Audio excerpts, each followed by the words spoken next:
Laura, today marks 1 year since our next guest took a stand, literally holding the Senate floor for 25 hours and 5 minutes in a historic marathon speech protesting the Trump administration. I just want to tell you a question. Do you know you have just broken the record? Do you know how proud this caucus is of you? Do you know how proud America is of you?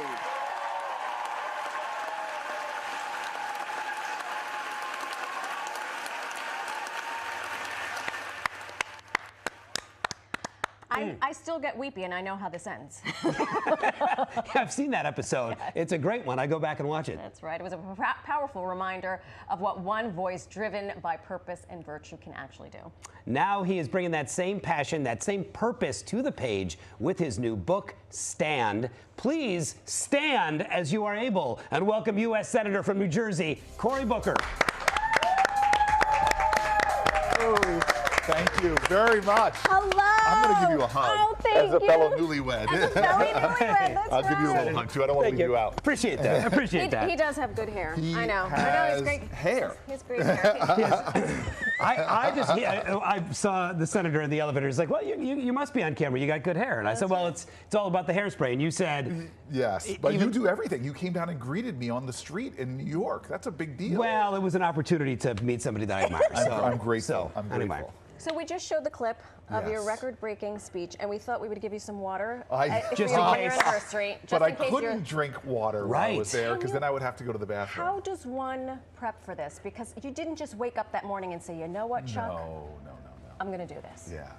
Mind, body, and spirit, everything we do, you all do as well. I had to get my spirit right, and I'm a faithful person, so a lot of prayer and meditation. The body was don't drink for 24 hours before, so you don't have to go to the bathroom. Don't eat for 3 days before. I wanted to sort of shift my body into burning ketones, which just gives you a lot more energy. And then we put together binders, 12 binders, because I didn't want to just read Dr. Seuss. I wanted to actually read the stories of Americans. We put together all of these letters of Americans who were angry or afraid, worried about losing their health care and the like, and tried to elevate their stories. Wow. When you prepped for that, you did all that work. Now that you look back on it later, how do you feel when you look back on that event? How do you feel about it, and how did it inform what you wrote in the book, Stan? So I still remember one day I came in about a week or so later, and we got reached out to by the office that clears all the letters that come in.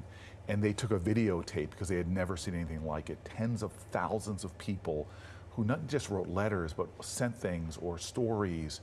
It was so overwhelming to see how many people engaged with that moment. Over 300 million people on TikTok alone liked that video. And so what I tell people is that what it did for me was it showed me that we're all connected, and that one person standing up can ignite another and another and another. And then the following months, people kept asking me, what can I do? What can I do in this time when I have fears or worries? And so I wanted to write a book that, again, highlighted the stories from our history and our present about people making big changes just by standing up for the best of who we are.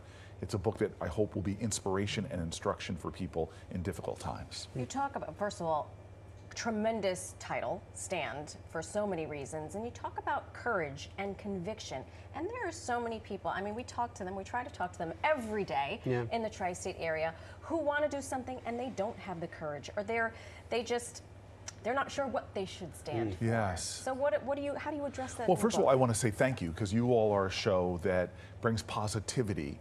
When most of media right now, they realize and able to chase the clicks and the views and the attention on screens, and often that's negativity. It's often doubling down on darkness and hate, and we're being fed studies of diets of this that obscures the truth that I think you do a good job highlighting, is that most Americans are good people who do care about their neighbor, who do want to help. And so I know there's lots of folks, like I was just talking to my friend who's a senator of Minnesota about what's going on in Minneapolis, and everybody wants to focus on the horrible things, and there are, but she wanted me to see how much people, everyday people in that city, are standing up to help others, whether it's pooling together food to help immigrant families that were afraid to leave their homes, or a tow truck driver who's going around after people have been pulled out of their cars, windows smashed. They actually tow the cars for free back to those families so that they don't lose that valuable vehicle.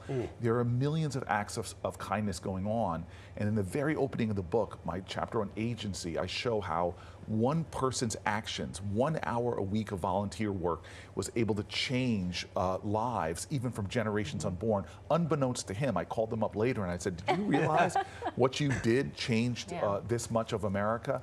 And he couldn't believe it. And so people have more agency than they give themselves credit for. Yes, there's a great author, Alice Walker, who says the most common way people give up their power is not realizing they have it in the first place. Amen. And so Amen we're all that. more powerful than we know. You know, your book is not a bunch of finger wagging. It's not hyper partisan. You talk a lot about the things that we have in common and the values that we share, which I love. I think the greatest compliment, and people paid it to you after the 25-hour speech, was, I don't see the world the way you do, but I respect you. Yes. And I love that you are doing your best to bring that tone back to our political discussions. Why do you think that's so critical to move us past where we are now? Well, I love that I get that reaction in airports all the time. People come to me and say, I'm a Republican, but I share your videos from Instagram with my grandchildren.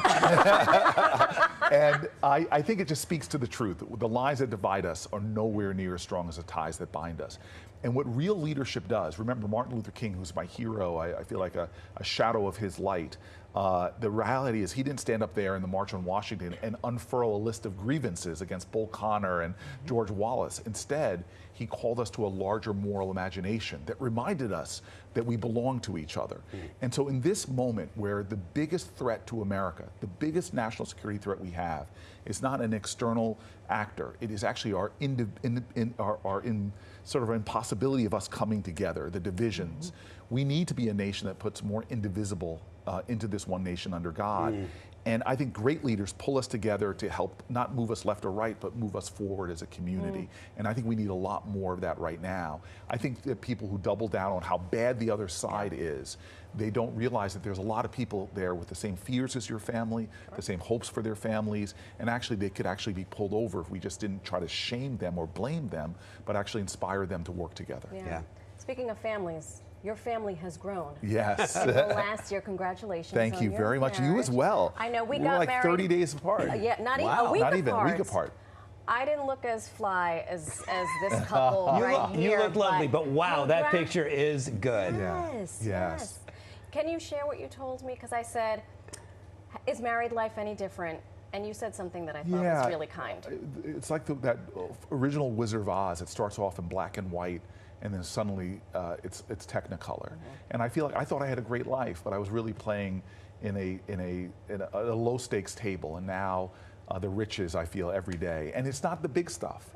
It's the waking up next to your best friend every day and laughing and joking and littering each other's lives with small acts of kindness. Like before I left early this morning, I made her coffee for her to make sure that she had that to wake up to. And as I was dressing with the light really low, I see that she actually washed my jeans that she knew I would need tomorrow. So it's just amazing to live having somebody that's there for you all the time, nurturing and nourishing you.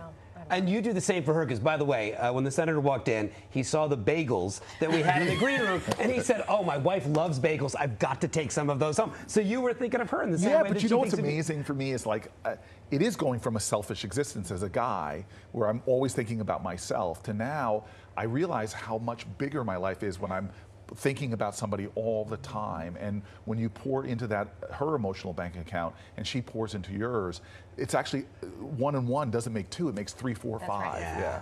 That's right. A year from now, I want to hear that you're still making her coffee. Yes. She's still, because my husband and I do the same thing for each other. You're a Jersey boy. Yes. Indulge us in a quick this or that game. Yes, absolutely. Is that okay? Yeah. Yeah, we just play a little game we play with guests. With our special guest. Broadway fries or saltwater taffy? That is a difficult thing because both of them are indulgences, but saltwater taffy was invented in Atlantic City, New Jersey. So French fries were not. So I have to go with the Jersey product, saltwater taffy. I don't want to lose you any votes, but Springsteen or Bon Jovi? Well, I will tell you, they're both patron saints of New Jersey. Yes. One of my first dates was bringing her to Bruce Springsteen concert. She didn't know the man, didn't appreciate the music. She was blown away. And then I got invited backstage, and I have this picture of her meeting Bruce Springsteen, as she now calls him Sexy Sing Sing. Stop it! But I'm like, sexy thing, really? But Bon Jovi is my friend. When I was mayor of the city of Newark, he knows more about housing policy than most Congress people. He helped us build from the ground up disabled veterans homes, homes for people who are struggling with HIV and AIDS, supportive housing. Bon Jovi is a light worker. He may be known for being a rock star, but what he does in his passion is serving others, like his JB Joe's Soul Cafes. The Soul Cafe, That's two right. in New Jersey. So and he helped me launch this book. So I'm going if I had to have Stars are just like us. Yeah. Last one. Pork roll or Taylor ham? I am a plant-based person, so I can't. Neither. Neither. Tofu.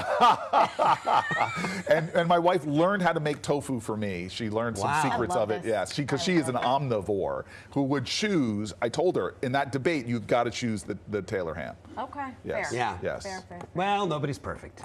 But you're very close. You're very close. Thank you, Senator. I love you guys. Thank you for your being light workers and showing people that good news is frankly yearned for in our country. Yeah, it sure is. It's easier than the alternative. Yeah. 100%. Yeah, amen. Do yourself a favor. Get this book, Stand. It is available wherever books are sold. Thank you so much. Yeah. Thank you both.